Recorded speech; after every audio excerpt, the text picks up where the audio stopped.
네, 하나님께서는 우리가 삶 속에서 회개에 합당한 열매를 맺기를 원하고 계십니다. 3장에서는 예수님께서 공생애를 시작하시기 전에 먼저 세례 요한의 사역을 먼저 소개해 주고 있습니다. 어, 세례 요한을 잠깐 생각을 해보면 말라기 끝에서 여호와의 크고 두려운 날이 이르기 전에 내가 선지자 엘리야를 보내겠다고 말라기 선지자를 통해서 말씀해 주셨습니다. 그 엘리야는 세례 요한을 두고 말씀하는 것이죠. 그가 아버지의 마음을 자녀에게로 돌이키게 하고 또 자녀들의 마음을 그들의 아버지에게로 돌이키게 하겠다. 이렇게 말씀을 해주고 계시죠. 그래서 세례 요한은 3장 2절에서 이렇게 외칩니다. 회개하라. 천국이 가까이 왔느니라. 매우 간결하고 함축적인 선포입니다. 이렇게 사람들을 변화시키는 진리의 말씀은 구구절절 설득시키고 그런 것이 아니라 단순하고 어렵지 않고 힘이 있습니다.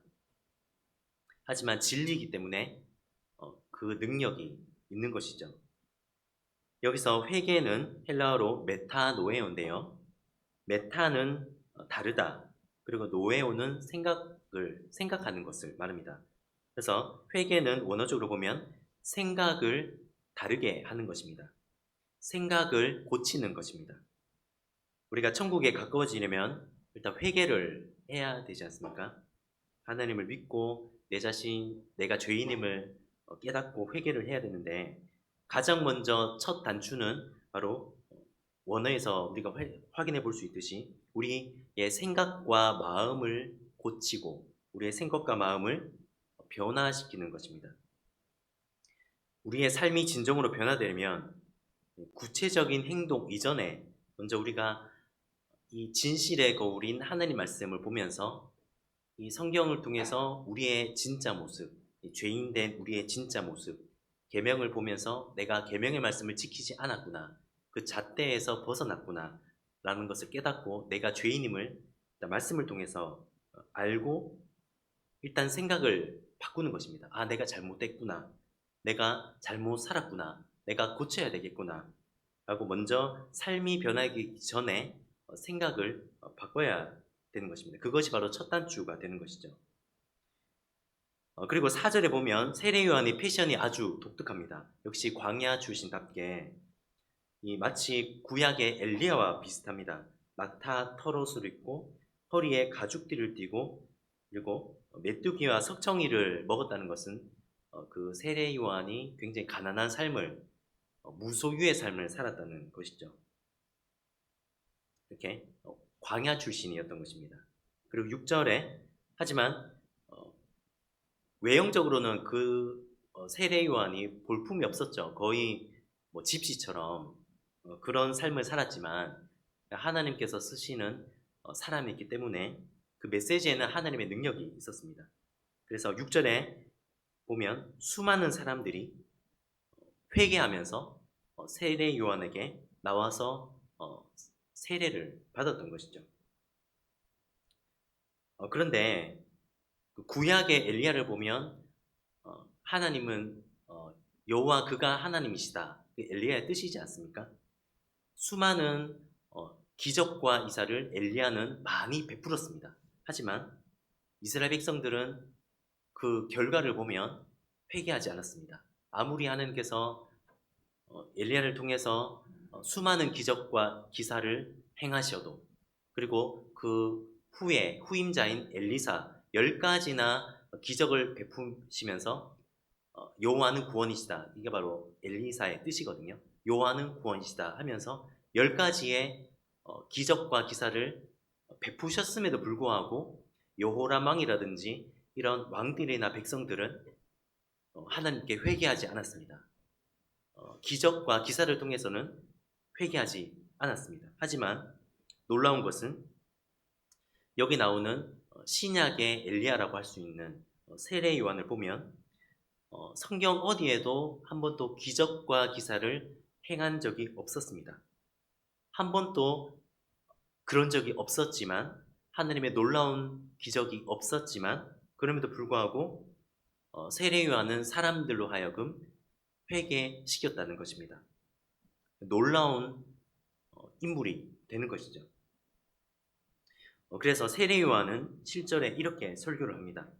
참 선지자는 그 듣기 좋은 말을 잘 하지 않습니다. 듣기 좋은 말 하지 않고 굉장한 책망을 세례요한도 하시는데요. 7절에 보면 요한이 많은 바리새인들과 사두개인들, 하시딤이죠. 그리고 사두개인은 그 다윈 옆에 있었던 사독, 사독가이라고 하는데 그 사독의 자손들입니다. 종교 지도자들입니다. 정통이라고 말하고 있는 종교 지도자들이 되겠습니다.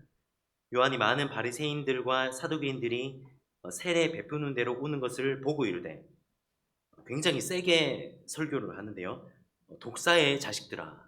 네, 독사는 우리 성도님들 잘 아시겠지만 마귀죠. 네, 마귀의 자식들아 하면서 누가 너희를 가르쳐 임박한 진노를 피하라 하려냐. 지금 그러니까 큰 교회 목사님이라든지 종교 지도자를 향해서 너희는 지옥 갈 것이다, 이렇게 강하게 책망을 하고 있습니다. 8절에 보면 그러므로 회개에 합당한 열매를 맺고, 그래서 세례요한이 이 종교 지도자들에게 책망한 이유는 바로 그들 삶에는 합당한 열매가 없었기 때문에 이렇게 책망을 하는 것이죠. 여기서 보통 열매 맺는다의 의미는 구체적인 삶의 행함을 의미합니다. 그래서 회개의 시작은 우리가 방금 살펴봤던 것처럼 2절에서 회개라는 것은 생각을 먼저 고치는 것입니다. 그리고 거기서 멈추면 되는 것이 아니라 내가 생각을 바꾸면 되겠지라고 거기서 멈추는 것이 아닙니다. 기독교 회개는 그것이 아니거든요. 우리가 불교에서도 어느 종교에든지 뉘우침 정도는 있습니다. 그래서 불교에서도 보면 그 참회라고 하는데 용서를 빈다, 뉘우친다라는 참회라는 개념도 불교에 나오고 있습니다. 그래서 다른 종교에는 뉘우침 정도는 다 있지만 기독교에서 말하는 회개는 생각을 바꾸고 거기서 멈추는 것이 아니라 더 나아가서 구체적인 삶의 열매까지를 온전한 회개로 보는 것입니다. 그리고 9절에서 세례요한은 책망하기를 속으로 아브라함이 너희 조상이라 생각하지 말라. 하나님이 이 돌들로도 아브라함 자손을 만들 수 있다고 설교하고 있습니다. 계속해서 세례요한의 책망이 이어지고 있는데요. 11절 보면 이제 중요한 말씀이 나오고 있습니다. 11절 보시면 우리 11절 한 목소리로 한번 읽어보겠습니다. 11절 함께 읽어보겠습니다. 시작. 나는 너희로 회개하게 하기 위하여 물로 세례를 베풀거니와 내 뒤에 오시는 이는 나보다 능력이 많으시니 나는 그의 신을 들기도 감당하지 못하겠노라. 그는 성령과 불로 너희에게 세례를 베푸실 것이요. 그래서 이 본문을 통해서 세례의 종류가 나오고 있죠. 우리가 익히 잘 알고 있는, 그리고 세례 요한이 베풀었던 물세례가 처음에 나오고 있습니다. 그리고 여기 11절 끝에 보면 그는 성령과 불로, 그렇게 예수님이죠. 예수님은 성령과 불로 너희에게 세례를 베푸실 것이다, 이런 내용인데요. 이 본문을 자세히 봐야 되겠습니다. 네, 그러면 성령의 세례가 있죠. 네, 물세례가 있었고 그것은 이제 세례 요한이 물세례를 베풀었죠. 하지만 뒤에 오시는 예수님은 성령과 불로 세례를 베푸실 것이다 라고 말씀하는데, 그러면 성령 세례가 있고 불세례가 있죠. 그런데 이 성령 세례, 불세례, 불세례라는 단어는 검색을 해보시면 아시겠지만 여기서만 등장을 하고 있거든요. 그러면 불세례가 과연 뭔지, 여기서는 어떤 개념인지 우리가 잘 살펴봐야 되겠습니다. 그래서 우리가 신앙생활 할 때 단어를 아주 조심스럽게 잘 사용을 이 본문을 통해서 해야 되는 것이죠. 네, 물세례가 있고 성령 세례가 있고 불세례가 등장합니다. 보통 부흥 강사님들이 불세례를 받으라, 불세례라는 표현을 자주 하시는데요. 네, 어떤 의미인지 한번 살펴보겠습니다. 네, 성령 세례, 불세례의 부연 설명이 바로 12절에 있습니다. 12절에 바로 성령 세례와 불세례에 대한 부연 설명인데요. 우리 12절 우리 한 번 더 한 목소리로 한번 읽어보겠습니다. 12절입니다. 시작. 손에 키를 들고 자기의 타작마당을 정하게 하사 알곡은 모아 곡간에 들이고 쭉정이는 꺼지지 않는 불에 태우시리라. 네, 이것은 제 얘기가 아니라 주석을 보면 학자들이 다 이렇게 해석을 해주고 있습니다. 12절을 다시 보시면 이제 결산하고 하나님의 심판의 그 시점이 있습니다. 바로 12절 보면 손에 키를 들고 자기의 타작마당을 정하게 하사, 이제 알곡과 쭉정이를 이렇게 나누는 하나님의 심판 때의 그 시점이 있는데요. 먼저 알곡이 나오죠. 네, 알곡과 쭉정이가 나옵니다. 알곡은 곡간에 들이고, 여기까지가 바로 성령 세례입니다. 성령의 세례를 받은 사람은 바로 알곡이죠. 네, 우리가 교리적으로 보면 우리 안에 성령님께서 지금 내주하시죠. 네, 우리가 예수님을 믿고 시인하고 우리가 하나님 말씀대로 지켜 행하고, 그래서 하나님을 지금 믿는 상태죠. 믿는 상태는 이미 내 안에 예수님께서 함께 계시고 성령께서 내주하십니다. 네, 내주하시기 때문에 성령은 세례는 물론 이제 물 밑에 잠긴다라는 의미도 있지만 연합이라는 뜻도 있거든요. 그래서 세례를 받을 때 우리가 그리스도와 함께 연합되는 것입니다.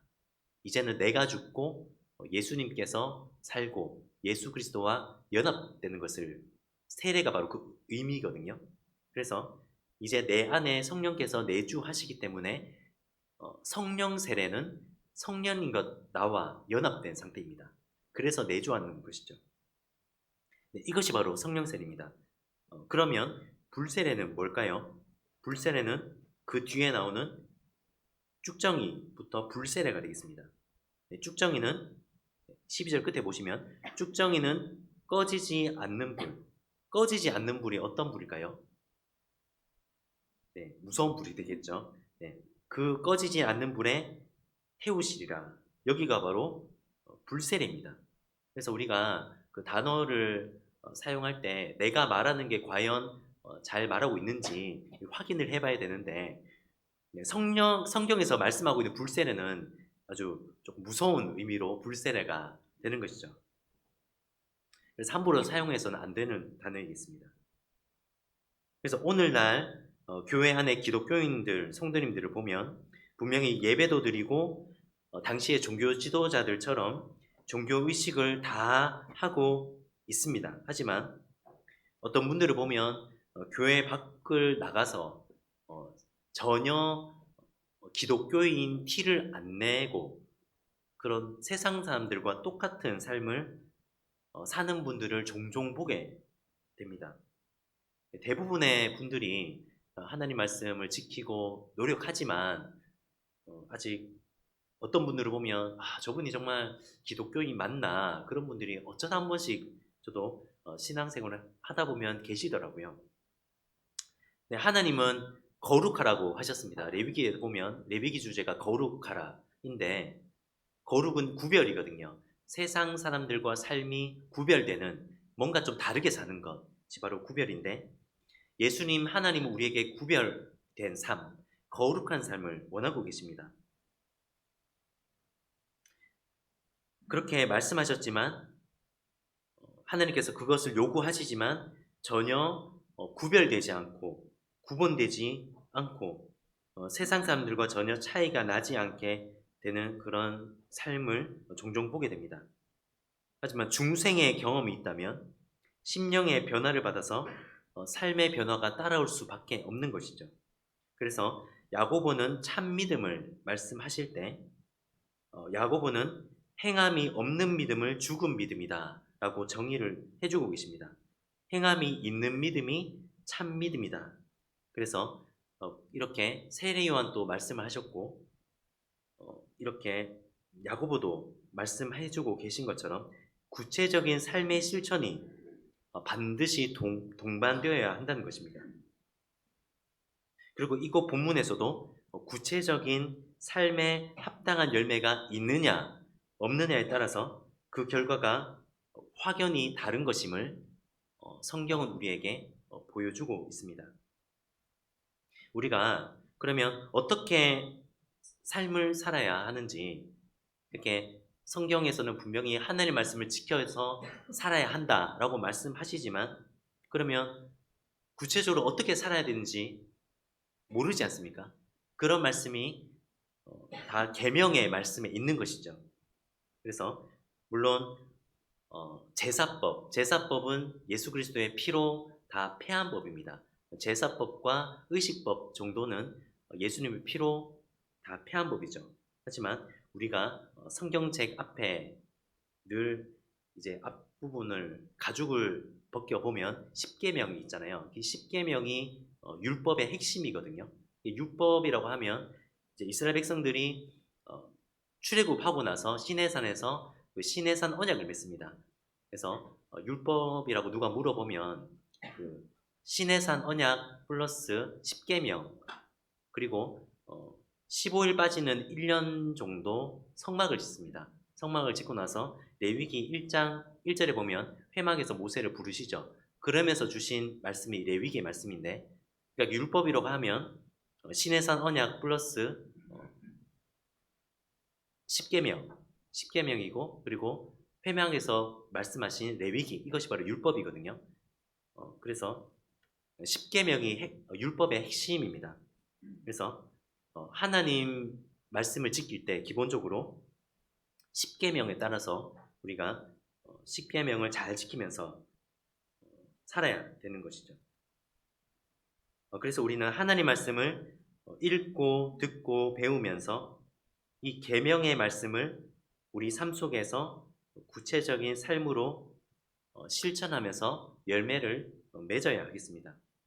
그래서 하나님 앞에 섰을 때, 나중에 심판대 앞에 섰을 때 우리가 알곡으로 구분되어서 하나님께서 준비해 놓으신 하늘의 신령한 복들을 충만하게 누릴 수 있는 우리 모두가 될 수 있기를 간절히 바랍니다. 기도하겠습니다. 하나님 아버지, 감사합니다. 이 시간 세례 요한의 설교를 우리가 살펴보면서 회개의 진정한 의미를 되새기게 하시니 감사합니다.